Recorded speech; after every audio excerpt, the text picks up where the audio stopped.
کسی کے کنٹینرز آتے ہیں، صحیح بڈنگ نہیں کرتے وقت پر، اس میں نقصان پہنچاتے ہیں، پھر جب وہ آ جاتے ہیں تو انہوں نے کوئی ایسا سسٹم نہیں بنایا ہوا کہ ڈائریکٹ انڈسٹری ان سے امپورٹ کر سکتی ہو۔ اگر یہی کام کر لیں کہ ڈائریکٹ انڈسٹری کو امپورٹ کرنے کا اختیار دے دیں تو یہ بھگتان ہمیں نہیں، ہمارے اوپر آئے گا، کہ جس میں پھر ہم اس خطرے سے کہ یہ پینلٹی لگ جائے گی یا ضائع ہو جائے گا، ہم یہ کہتے ہیں کہ اپنے جو ہمارے کنویں چل رہے ہیں ان کا پریشر کم کر دو۔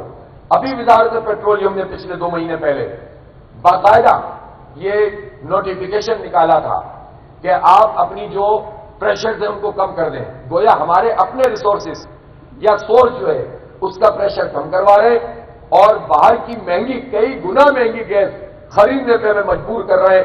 یہ بتائیں کہ اس میں کون سا مسئلہ ہے؟ 105 ارب روپے کا پاکستان کی اس گورنمنٹ نے ہمیں 2 مہینے میں نقصان پہنچایا، اور پورے سال یہ دھندا چلتا رہتا ہے۔ اندازہ کریں کہ جو بوجھ یہ پاکستان کے غریب لوگوں پر، مڈل کلاس پر ڈال رہے ہیں، اگر یہ صرف نااہلی کم کریں تو اس کے نتیجے میں ہمیں یہ ریلیف مل سکتا ہے اور بجلی کے بل کم ہو سکتے ہیں۔ اسی طرح سے یہ جو تنخواہ دار طبقے پر سلیب انہوں نے لگایا ہے موجودہ، خود ان کی مذاکراتی کمیٹی کے لوگوں نے کہا کہ یہ جو سلیب ہے اس کے نتیجے میں مجموعی طور پر 70-80 بلین روپے اضافی آئیں گے۔ 70-80 بلین روپے تو کوئی اتنی بڑی بات نہیں ہے جس پر آپ نے لاکھوں ملینز کی تعداد میں لوگوں کو تنگ کیا ہوا ہے۔ پرائیویٹ سیکٹر میں اتنے لوگ ہیں جو اس سلیب کے زد میں آتے ہیں، جن کی تنخواہ اگر بڑھ بھی گئی تو ٹیکس لگ کر تنخواہ مزید اور کم پیسے ملیں گے۔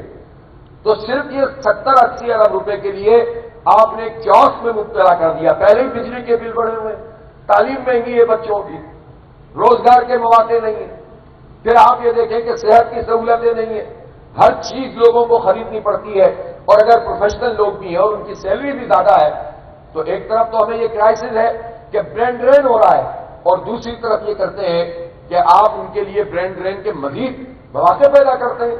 تو اتنی نااہلی اور اتنی زیادہ نالائقی ہے اس حکومت کی، لہذا اگر حکومت چاہتی ہے کہ کوئی معاملہ آگے بڑھے تو سی بی ایم کے طور پر، کانفیڈنس بلڈنگ میجر کے طور پر، فوری طور پر انہیں اس سلیب کو واپس لینے کا اعلان کر دینا چاہیے کہ جو تنخواہ دار لوگوں کے اوپر انہوں نے اس بجٹ میں لگایا ہے۔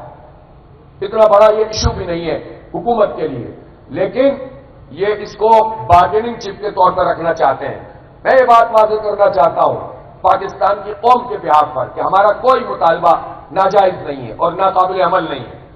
جب کمیٹی ان کی آئی تو انہوں نے کہا ٹیکنیکل کمیٹی، پھر ان کی ٹیکنیکل کمیٹی بھی آ گئی، اور جب ہماری کمیٹی نے اس کے سامنے تمام چیزوں کو پیش کیا تو انہوں نے میٹنگ میں اس بات کو تسلیم کیا کہ جماعت اسلامی کی کمیٹی کی تیاری بہت اچھی ہے، اور پھر انہوں نے کہا کہ ہم اس پر ذرا سا غور کر لیں۔ وہ آج کا غور ہی ہو رہا ہے۔ کمیٹی جو ہے تلاش گمشدہ کا اشتہار بن چکی ہے۔ کتنے دن بھاگتے رہو گے؟ تم بھاگتے رہو، ہم بھی یہاں پر موجود ہیں اور انشاءاللہ حکومت کو گھٹنے ٹیکنے پر مجبور کریں گے۔ ہماری ذات کے لیے ہمیں کچھ نہیں چاہیے، اپنی پارٹی کے لیے کچھ نہیں چاہیے، ہمیں صرف پاکستان کے عوام کے لیے ریلیف چاہیے، اور اس کے لیے ہم نے دھرنا دیا ہوا ہے۔ یہ کہتے ہیں کہ اگر ہم یہ اضافی ٹیکس نہیں لگائیں گے تو کیسے پورا ہوگا؟ بھائی جب آپ کھانے پینے کی چیزوں پر ٹیکس لگائیں گے تو مہنگائی کیسے کم ہوگی؟ دنیا میں کوئی ایسا فارمولا ہے جس میں کھانے کی چیزوں پہ، بنیادی ضرورت کی چیزوں پہ آپ ٹیکس لگائیں اور مہنگائی کم ہو جائے؟ کبھی بھی نہیں ہو سکتا۔ لہذا اس مہنگائی کو روکنا ہے تو یہ ٹیکس تو ختم کرنے پڑیں گے جو آٹا، چینی، دال پہ آپ نے لگائے، اور اسی طرح بچوں کے دودھ پہ ٹیکس لگایا ہوا، آپ نے اسٹیشنری پہ ٹیکس لگا دیا۔ پہلے ہی لوگوں کو تعلیم خریدنی پڑتی ہے، اوپر سے آپ نے اسٹیشنری پہ ٹیکس لگا دیا، اور تماشا یہ ہے کہ وزیر خزانہ صاحب اعلان کر رہے ہوتے ہیں اسمبلی کے فلور پر کہ ہم نے یہ اسٹیشنری ٹیکس ختم کر دیا، لیکن جب ایکٹ سامنے آتا ہے فائنینس ایکٹ تو اس میں یہ ٹیکس موجود ہے۔ اس سے بڑھ کر جھوٹ اور دھوکہ کیا ہو سکتا ہے؟ جو پوری قوم کے ساتھ یہ لوگ مذاق کرتے ہیں، آپس میں یہ لوگ، ان کی ایک ایکویشن نہیں ہوتی۔ ڈار صاحب الگ چل رہے ہیں، اورنگزیب صاحب الگ، اورنگزیب ہی نام ہے نا، وہ الگ چل رہے ہیں، ایف بی آر کا چیئرمین کسی تیسری سمت میں چل رہا ہے۔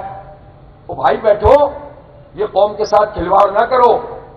اب جو ہے وہ ایک ایک چیز کو مانیٹر کیا جا رہا ہے۔ جماعت اسلامی ان لوگوں کو اس طرح سے اسپیئر نہیں ہونے کرے گی، اس لیے ہمارا سیدھا سیدھا مطالبہ ہے کہ ہمیں وہ معلومات بنیادی طور پر فراہم کی جائیں جو ہمارے پاور پرچیز ایگریمنٹ ہیں، یہ ہمارا رائٹ ٹو انفارمیشن ہے، پوری پاکستانی قوم کا ہے. ہمیں بتائیں کہ آپ نے جو ایگریمنٹ آئی پی پیز کے ساتھ کیے ہیں وہ کیا ہیں. ہمیں بتایا جائے کہ اس میں جو ایکسٹینشن آپ نے کی ہے وہ کیا ہے. ہمیں بتایا جائے جو سیٹلمنٹ ایگریمنٹ ہے وہ کیا ہے. آربیٹریشن کا جو پروسیڈنگ ہے وہ کیا ہوئی اب تک. یہ بولتے ہیں کہ آربیٹریشن ملک سے باہر ہم نے جو ہے وہ رکھی ہوئی ہے. بتائیں ملک سے باہر کہاں پر ہوگی آربیٹریشن؟ کیوں جو ہے وہ لوگوں کو اندھیرے میں رکھا ہوا ہے؟ اور اسی طرح سے جو ٹرمینیشن کی کلوز ہوتی ہیں وہ بھی قوم کے سامنے لائی جائیں. کوئی معاہدہ ایسا ہوتا ہے جس میں ٹرمینیشن کی کلوز نہ ہو؟ آپ سوورین گارنٹی دے رہے ہیں، آپ اسٹیٹ کی طرف سے ضمانت دے رہے ہیں اور آپ ٹرمینیشن کا کوئی کلوز نہیں رکھیں تو وہ بتائیے کہ وہ کیا ہے. پھر ایک بلٹ آپریٹ ٹرانسفر ہوتا ہے اور ایک بلٹ آن آپریٹ ٹرانسفر ہوتا ہے، بوٹ اور بوٹ. آپ یہ بتائیے کہ یہ کون سے معاہدے ہیں جس پر یہ آئی پی پیز کام کر رہی ہے. تو یہ جو قوم کے ساتھ تماشا ہے یہ تماشا ختم ہونا چاہیے. جماعت اسلامی ریکارڈ پر ہے کہ 1994 میں جب یہ آئی پی پیز کا دھندا شروع ہوا تھا اس وقت بھی ہم نے مخالفت کی تھی. اور آپ ہمارے ریکارڈ کو دیکھ لیجئے کہ ہم جب بھی الیکٹریسٹی کے کرائسس سے بات کرتے تھے، اسی شہر کراچی میں جو پریس کانفرنس کرتا تھا اس میں ہم نشاندہی کرتے تھے کہ یہ زیادتی ہو رہی ہے. ایسی آئی پی پیز موجود ہے جنہیں 20 ارب 28 ارب روپے دیے جا رہے ہیں اور انہوں نے 1 میگا واٹ بھی بجلی نہیں بنائی ہے اور کوئی کام کرنے کے لیے کوئی سننے کے لیے تیار نہیں تھا. اللہ کا شکر ہے کہ اب یہ مطالبہ قومی مطالبہ بن چکا ہے، لہذا اب اس سے پیچھے ہٹنے کا سوال ہی پیدا نہیں ہوتا. ہماری ساری تجاویز قابل عمل ہے، ہماری اسٹریٹجی اپنی جگہ موجود ہے. ہم نے اپنے پرامن طریقے سے اس دھرنے کو جو پنڈی میں موجود ہے اور اب کراچی میں ہے، اور اس کے بعد میں آج واپس انشاءاللہ پنڈی جا رہا ہوں اور وہاں اپنی ٹیم کے ساتھ مشاورت کر کے لاہور اور پشاور کے دھرنوں کا بھی اعلان کریں گے. اور یہ دھرنے اب مین شاہراہوں پر ہم دینا شروع کریں گے. میں نے کل یہاں کراچی کے نظم سے بھی مشاورت کی ہے، کراچی میں بھی انشاءاللہ شاہراہوں پر دھرنے کا سلسلہ شروع کیا جائے گا اور اس کے لیے یہ پورا اپنا لائے عمل ترتیب دیں گے. یہ نہ سمجھیں کہ ہم کوئی شوق میں یہاں پر آ کر گرمی میں اور حبس میں اور برسات میں یہاں پر موجود ہیں. یہ پاکستان کا مسئلہ ہے، پاکستان کے مستقبل کا معاملہ ہے اور اس مستقبل کو ہم مزید اب برباد نہیں کر سکتے. ہمارے نوجوانوں میں جو مایوسی ہے اس مایوسی کے حوالے سے ہم اب انہیں مزید مایوس نہیں کر سکتے. ہر نوجوان یہ کہتا ہے کہ مجھے اب اس ملک میں نہیں رہنا، ان ظالموں نے یہ حال کر دیا ہے. ہم ان ظالموں کے رحم و کرم پر اب ان نوجوانوں کو نہیں چھوڑ سکتے. لہذا اپنے حصے کی جو بھی خدمت ہے وہ بھی انجام دیں گے اور ساتھ ساتھ حق کے لیے لڑتے رہیں گے. یہ دھرنا بھی جاری ہے اور دھرنا دھرنوں میں تبدیل ہو رہا ہے اور یہ احتجاج کا دائرہ انشاءاللہ وسیع ہوگا اور روزانہ کی بنیاد پر مشاورت کا یہ عمل بھی موجود ہے. حکومت کا کام یہ ہے کہ وہ بہانے بازی نہ کرے، وہ اس طرح کی بیان بازی نہ کرے اور اپنی مراعات کم کرنے کا اعلان کرے. ذاتی طور پر کوئی آدمی، کوئی گورنر، کوئی صدر، کوئی وزیر اعظم، کوئی وزیر اعلیٰ جتنی بڑی گاڑی میں بیٹھے ہمیں اعتراض نہیں ہے. وہ الگ بات ہے کہ اعتراض ضرور ہے کہ اس کا منی ٹریل بھی ان سے لینا چاہیے. یہ جو بڑی بڑی گاڑیاں یہ خریدتے ہیں تو یہ کہاں سے لے کر آتے ہیں؟ یہ پیسے ان کے پاس کہاں سے آتے ہیں؟ ان کا ایک منی ٹریل تو وہ بھی ہونا چاہیے جو دبئی لیکس کی صورت میں سامنے آیا ہے. $12.5 بلین صرف 2 سال میں پاکستان سے 17,000 لوگوں نے دبئی میں پراپرٹی خریدی ہے. اس میں سرکاری لوگ بھی ہیں، اس میں 12 فوجی بھی ہیں، اس میں سیاستدان بھی ہیں، اس میں صنعت کار بھی ہیں. صنعت کار اگر یہ کام کر رہے ہیں ان سے بھی ہم ریکویسٹ کرتے ہیں کہ اچھے وقتوں میں آپ نے اچھا کمایا ہے، جب پاکستان پہ برا وقت آیا ہے تو اپنا سرمایہ منتقل نہ کریں بلکہ اپنے حق کے لیے اور پاکستان کے عوام کے لیے حق کے لیے لڑیں اور جماعت اسلامی جو جدوجہد کر رہی ہے اس کو سپورٹ کریں، بجائے اس کے کہ آپ کا سرمایہ آپ ملک سے باہر لے جائیں. لیکن چلے وہ ایک جواز رکھتے ہیں، لیکن پاکستان کا سرکاری افسر کیا جواز رکھتا ہے؟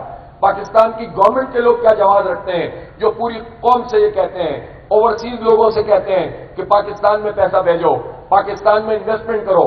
دوسروں سے انویسٹمنٹ پاکستان میں کروانا چاہتے ہیں، اپنے پیسے آپ دبئی لے جاتے ہیں. اور یہ تو ایک دبئی ہے، لندن میں کیا ہے، آسٹریلیا کے جزیروں میں کیا کیا خریدا ہوا ہے، اٹلی میں کس نے خریدا ہے، بیلجیم میں کیا کیا لیا ہے، یہ سب کو بے نقاب ہونا چاہیے. اس لیے یہ جو پورا دھندا ہے اس کا منی ٹریل ہونا چاہیے. لیکن ہم پھر بھی یہ کہتے ہیں کہ ذاتی طور پر اگر کوئی 1300 سی سی سے زیادہ بڑی گاڑی رکھتا ہے، اور جیسا کہ میں نے کل کہا تھا، تنی تیسوری صاحب نے جواب نہیں دیا کہ وہ 1300 سی سی گاڑی میں کب بیٹھنا شروع کریں گے، اور اگر بڑی گاڑی ہو تو ان کی ذاتی ہونی چاہیے، سرکاری گاڑی 1300 سی سی سے بڑی نہیں ہونی چاہیے۔ یہ وزیر اعظم کو اور وزرائے اعلیٰ جو بھی آفیشلز ہیں، چاہے وہ فوج کے لوگ کیوں نہ ہو، ان کے لیے بھی یہ طے ہونا چاہیے، جبکہ سرکاری انٹائٹلمنٹ میں اس سے بڑی گاڑی ہوتی بھی نہیں ہے۔ یہ تو زبردستی پول وول سے اٹھا کے قبضے کر کے چلا رہے ہوتے ہیں، ہمارے پیسوں پر ہمارے بلوں، ہم سے بل وصول کرتے ہیں اور ان کے فری پیٹرول چلتے ہیں، ان کی گاڑیاں 3 کلومیٹر فی لیٹر چلتی ہیں، اور یہ سارا بوجھ پاکستان کی قوم اٹھاتی ہے۔ یہ دھندا نہیں چلے گا۔ تو اس لیے، اور میں نے تو ویسے بھی بار بار کہا ہے کہ اگر کوئی رپورٹ، کوئی ڈاکٹر ایسا موجود ہے جو یہ بتا دے کہ شہباز شریف صاحب اگر 1300 سی سی میں بیٹھیں گے تو ان کے پلیٹلیٹس کتنے کم ہو جائیں گے، اگر کوئی ایسی رپورٹ ہے تو ہم ان کے لیے 1500 سی سی کی بات کر لیں گے۔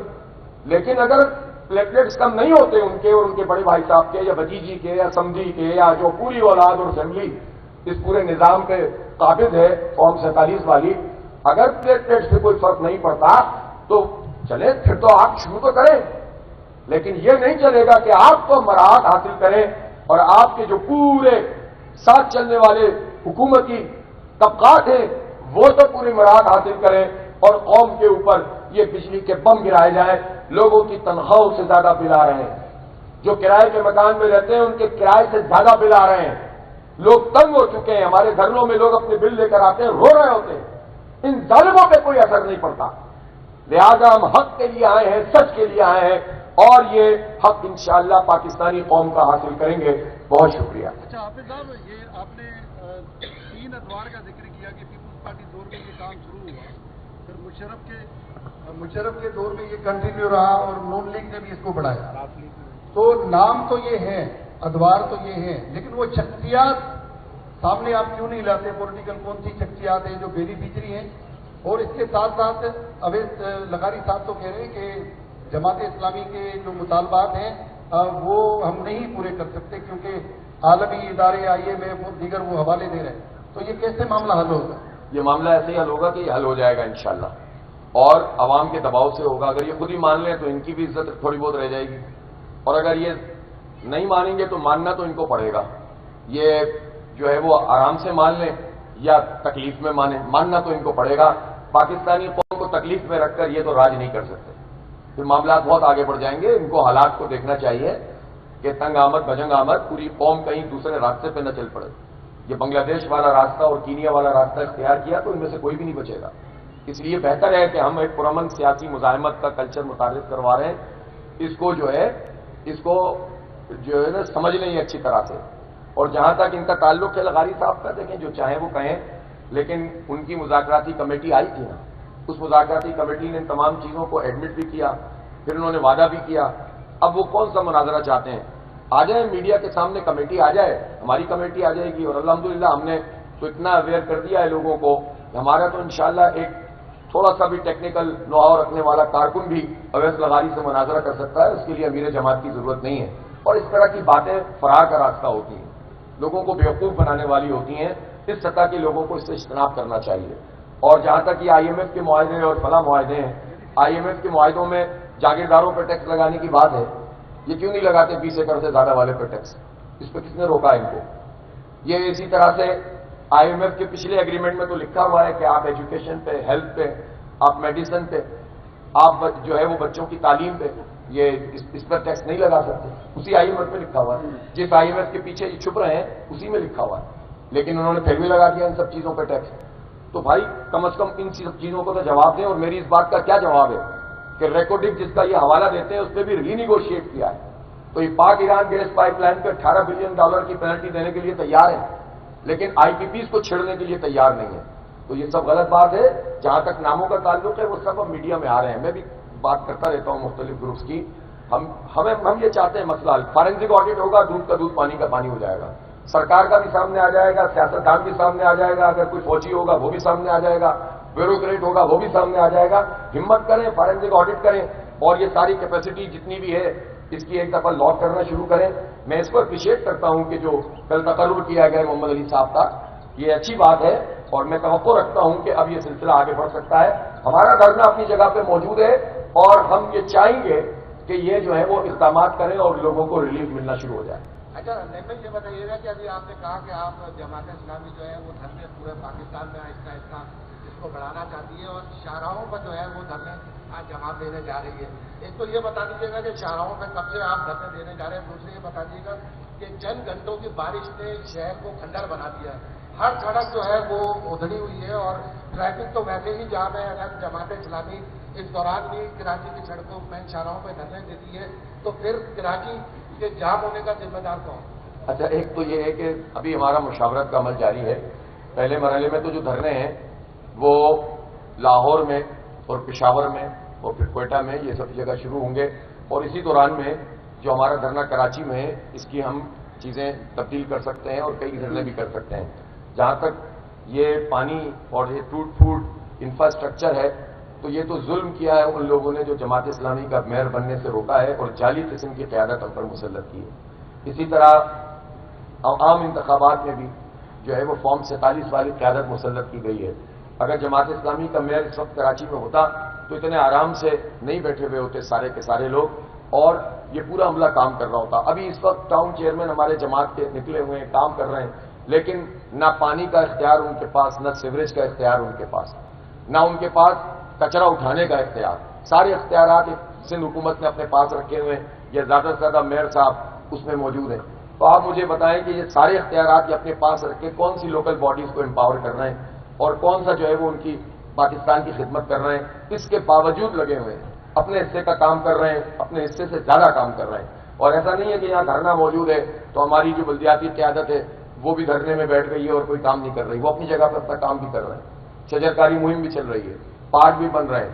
ابھی اس وقت جو بارش کی صورتحال ہے, کل رات مختلف جگہوں پہ بارش ہوئی ہے, ابھی ہم راستے میں سے آ رہے ہیں, جگہ جگہ بلاک پڑا ہوا ہے. نالوں کی صفائی پراپر نہیں ہوتی, اربوں روپے نالوں کا ہر سال ٹھیکہ ہوتا ہے, صفائی ہوتی نہیں ہے, بلاک ہو جاتا ہے سارا کا سارا. اب اس کی رسپانسبلٹی تو ٹوٹل میئر کے پاس اور سندھ حکومت کے پاس ہے نا. تو ہم نہیں کنفنٹریشن چاہتے, لیکن یہ اپنے حصے کا کام تو کریں. یہ اس کو جو پیسے قوم کے ہیں وہ لگائیں تو صحیح. تو اس لیے ہم بھی لوگوں کی تکلیف کو سمجھتے ہیں, لیکن پوری قوم کی شاہراہیں بند ہو گئی ہیں, پوری قوم کی معیشت کی شاہراہ تباہ کر دی ہے. تو شاید ہمارے شاہراہ پر بیٹھنے سے وہ شاہراہیں کھل جائیں. ٹھیک ہے سر. آصف صاحب, ابھی آپ نے کہا کہ آپ کی جتنی بھی تجاویز ہیں وہ قابل عمل ہے.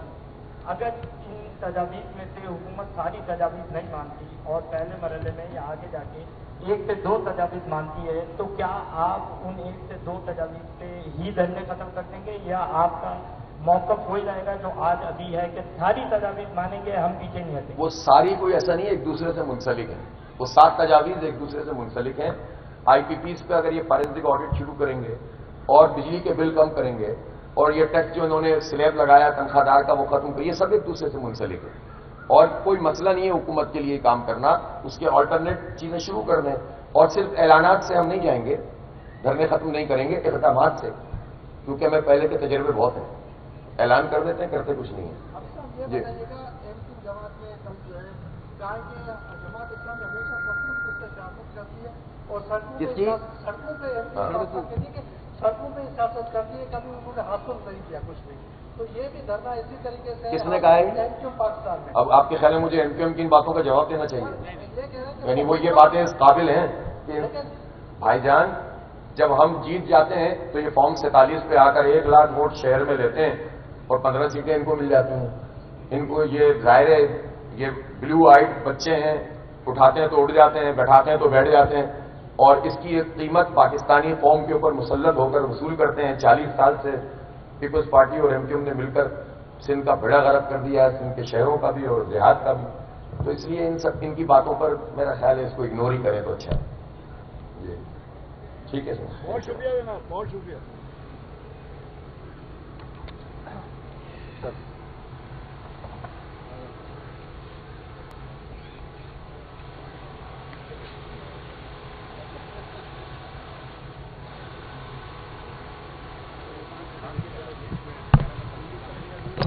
آپ کے پاس کیا کہہ رہا ہے؟ وہ کہہ رہا ہے احمد بھائی کے پاس 50 پائپ ڈالنے